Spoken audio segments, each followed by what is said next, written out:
El 31 de enero de 2026, horas antes de que Nancy Guthrie desapareciera, dos adolescentes de California llegaron a una casa en Scottsdale, Arizona. Se presentaron como repartidores. El propietario abrió la puerta, y los dos adolescentes, de 16 y 17 años, los inmovilizaron con cinta adhesiva, los agredieron y robaron millones de dólares en criptomonedas. La policía de Scottsdale los arrestó horas después en una persecución vehicular. Ambos enfrentan cargos de segundo grado de robo con allanamiento, secuestro y agresión agravada. Ambos se declararon inocentes. Horas después de ese arresto en Scottsdale, a 30 millas de distancia, Nancy Guthrie fue arrancada de su cama en los Catalina Foothills.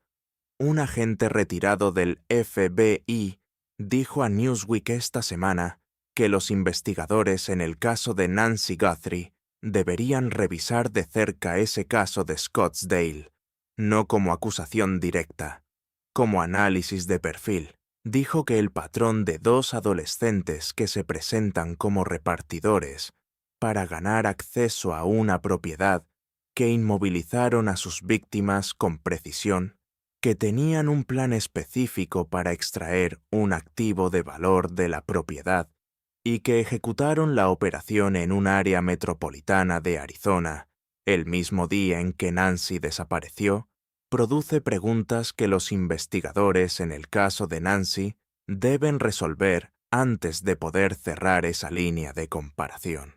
No es la misma operación. El caso de Scottsdale involucra criptomonedas, víctimas inmovilizadas que sobrevivieron, y dos adolescentes que fueron arrestados en el mismo día. El caso de Nancy involucra un ransom de $6 millones, una víctima que no ha sido encontrada, y un sospechoso adulto identificado por características físicas específicas en el footage del timbre, pero todavía sin nombre. Pero el patrón que conecta los dos, el nivel de planificación previa, la selección de una víctima específica basada en un activo específico de valor y la ejecución en Arizona en la misma semana, es exactamente el tipo de análisis comparativo que el FBI realiza en casos sin resolver para identificar si hay redes o metodologías compartidas entre crímenes que parecen independientes. Y hay algo que ese análisis comparativo produce en el contexto del caso de Nancy que ningún comunicado oficial articuló. Las ransom notes, las 5 notas que múltiples medios de comunicación recibieron en febrero, incluyendo al menos una exigiendo el pago en criptomonedas, el mismo método de pago que los adolescentes de Scottsdale robaron. En el mismo estado, en la misma semana, el agente retirado del FBI dijo que los casos están conectados. Dijo que los investigadores deberían revisar de cerca el caso de Scottsdale. Esa recomendación de un agente con décadas de experiencia en exactamente este tipo de análisis comparativo es el estado más honesto disponible sobre por qué el FBI, en el día 39, todavía no ha publicado un nombre, y por qué el Task Force dedicado sigue trabajando en líneas múltiples simultáneas. Ahora viene el giro dramático del día 39, que 2 scripts anteriores de esta serie cubrieron con una información que resultó ser incompleta. Los guantes, encontrados a 2 millas de la propiedad de Nancy, procesados por el FBI. El sheriff dijo que no produjeron match en CODIS, y los scripts de esta serie dijeron que fueron enviados a Parabon Nanolabs para genealogía genética. Newsweek publicó esta semana lo que el seguimiento de esa línea produjo. El departamento del sheriff del condado de Pima confirmó que el ADN de los guantes negros recuperados a 2 millas de la casa de Nancy fue rastreado a un empleado de un restaurante local, que ese empleado no es parte de esta investigación. No es parte de esta investigación. Esas 5 palabras cambian completamente lo que los guantes significaban como evidencia. No son los guantes del sospechoso. Son los guantes de alguien que trabaja en un restaurante del área, que descartó sus guantes en el área entre su trabajo y su casa, y que el FBI procesó completamente hasta llegar a su nombre y su lugar de trabajo y confirmar que no tiene ninguna conexión con el caso de Nancy. Eso dice 3 cosas simultáneamente. Primera, el proceso de genealogía genética del FBI funciona. Tomó el ADN de los guantes que no tenía match en Codis, lo procesó a través de la genealogía genética, llegó a un nombre, verificó que ese nombre no tiene conexión con el caso, y lo descartó. Segunda, los guantes no son del sospechoso. Tercera y más importante, si el proceso de genealogía genética funcionó con los guantes en el tiempo que tomó desde que fueron enviados hasta que Newsweek publicó el resultado, ese mismo proceso está activo con el ADN, que sí fue recolectado de la propiedad de Nancy. El ADN, que no pertenece a Nancy ni a sus contactos cercanos. El ADN, que el FBI confirmó que fue encontrado en la escena del crimen. Y la Betsy Brantner Smith, de la National Police Association, dijo esta semana que cree que el departamento del sheriff tiene mucha más información que no está liberando al público, que una razón posible para ese silencio sería la existencia de un sospechoso sólido a quien los investigadores no quieren alertar.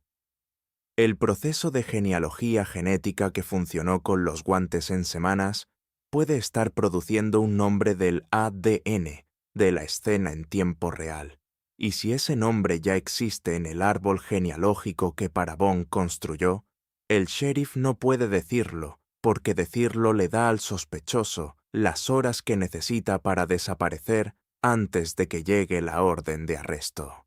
Ahora viene Aldine Meister, la vecina de 28 años que el 9 de marzo le dijo al periodista Brian Entin de News Nation lo que vio desde la ventana de su baño el 11 de enero de 2026, 3 semanas antes del crimen.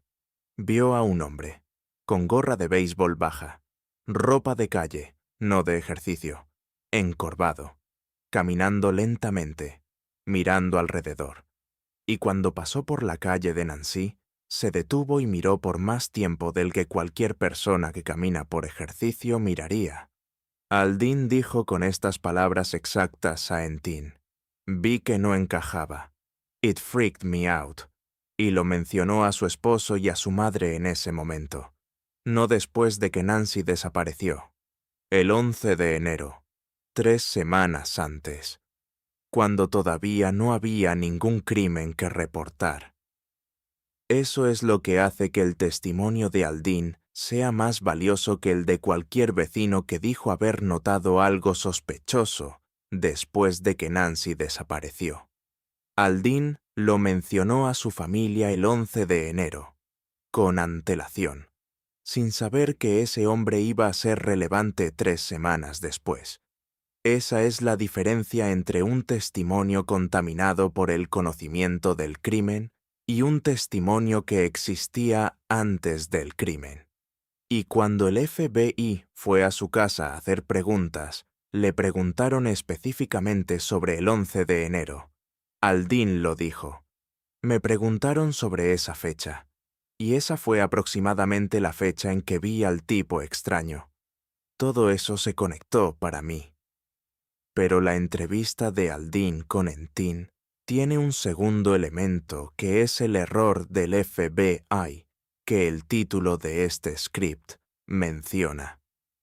Y Parad publicó los detalles nuevos de ese error que los scripts anteriores de esta serie cubrieron, pero sin el nivel de detalle que Parade publicó hoy.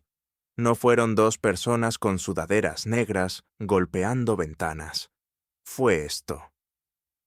El segundo viernes por la noche después de que Nancy desapareció, a las 7:30 de la noche, lloviendo, dos personas llegaron a la casa de la hermana de Aldine, que vive a pocas cuadras, golpeando ventanas, tocando el timbre frenéticamente. La hermana los dejó entrar. Entonces llegaron los detalles que Parade publicó hoy, que ningún script de esta serie había cubierto con esa precisión. Uno de los supuestos agentes nunca se quitó la capucha. En ningún momento durante la visita. La capucha estuvo puesta todo el tiempo, y ese agente con capucha apenas habló durante toda la visita. La hermana de Aldine y su niece empezaron a preguntarse en tiempo real si eran realmente del FBI. La niece le preguntó a Aldine, ¿estás segura de que eran del FBI? Porque en ese vecindario, en ese momento, 2 semanas después de que Nancy fue secuestrada por un hombre enmascarado, la discusión activa entre los vecinos era exactamente sobre crímenes de imitación y personas que se hacen pasar por agentes de la ley para ganar acceso a propiedades. Esa es la razón específica por la que la hermana de Aldine llamó al número del FBI. El número estaba ocupado. Entonces llamó al 911. Y en 10 a 15 minutos había 7 patrullas y 4 agentes del FBI en la puerta. Los agentes del FBI que llegaron al 911 confirmaron que sí, que la mujer era agente del FBI.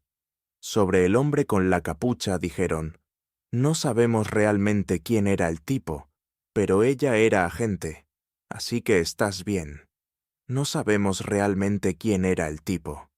Eso es lo que el FBI le dijo a la familia de la hermana de Aldine sobre el hombre con capucha que nunca habló, que nunca se identificó, y que estuvo en su casa durante 20 minutos mirando su garaje y preguntando si ella tenía un marcapasos.